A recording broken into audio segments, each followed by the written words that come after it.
देवाधिदेव महादेव और माँ जननी जगदम्बा के चरणों को नमन करते हुए मैं नीतीश चौधरी एक बार पुनः आप सभी के बीच उपस्थित हुआ। आज मैं अपनी बात 2-3 कहानी के माध्यम से आपके सामने प्रस्तुत करूंगा। कहानी है गुजरात के राजकोट की जयश्रीबेन की। जयश्रीबेन प्राइवेट स्कूल में एक प्रिंसिपल थी। उनका एकमात्र बेटा था। बाकी माँ की तरह उन्होंने भी अपने बेटे को पढ़ाया लिखाया और उसे डॉक्टर बनाया। बाद में उसकी डॉक्टर बहू से शादी भी करवा दी। सब कुछ ठीक चल रहा था। वक्त बीतते गए, जयश्रीबेन बूढ़ी हो गई, स्कूल से रिटायर हो गई और घर में रहने लगी। कुछ समय बाद वो बीमार पड़ गई। महीने बीत गए, वो एक घर में पड़ी रहती थी। एक दिन बेटा उनसे मिलने आया। माँ को अच्छा लगा कि आज उनके बेटे को उनकी याद आ गई। बेटे ने माँ का हाथ पकड़ा और उसे घर से बाहर लेके जाने लगा। माँ खुश थी कि आज उनका बेटा उसे धूप खिलाने लेके जा रहा है। उसे छत के सहारे ऊपर लेके ले गया।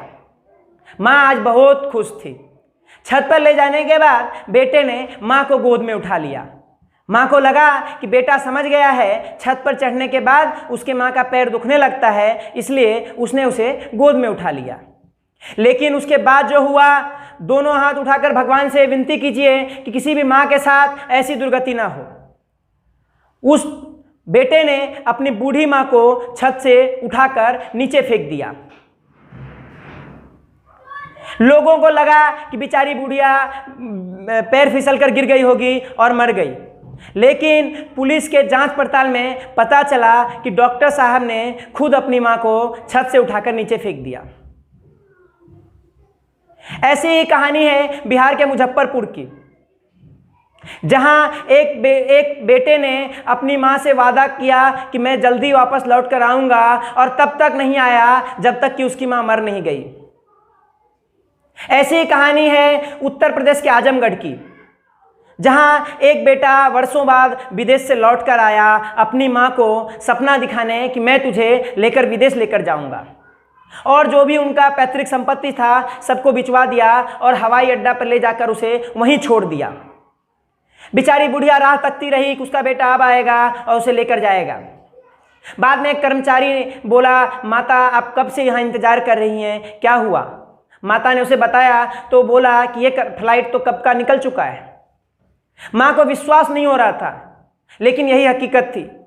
बुढ़िया जब कल सुबह होकर वहाँ से निकली, गांव आई, उसके पास अब कुछ नहीं बचा था।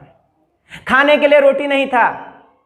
पढ़ लिख कर आज उसका बेटा दुनिया के लिए सरताज है, लेकिन बेबस उसकी बूढ़ी माँ 2 वक्त की रोटी के लिए मोहताज है।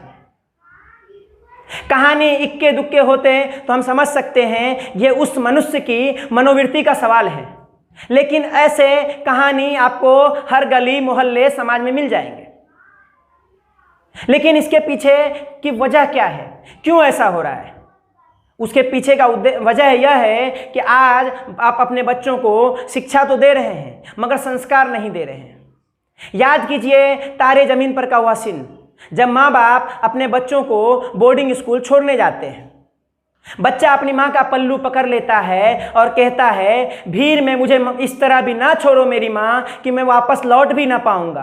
क्या इतना बुरा हूं मैं माँ? क्या इतना बुरा मेरी माँ? उस बच्चे की भविष्य के खातिर ही सही, लेकिन उसकी माँ उससे अपना पल्लू छुड़ाकर और उसे वहां अकेले छोड़कर चली आती है।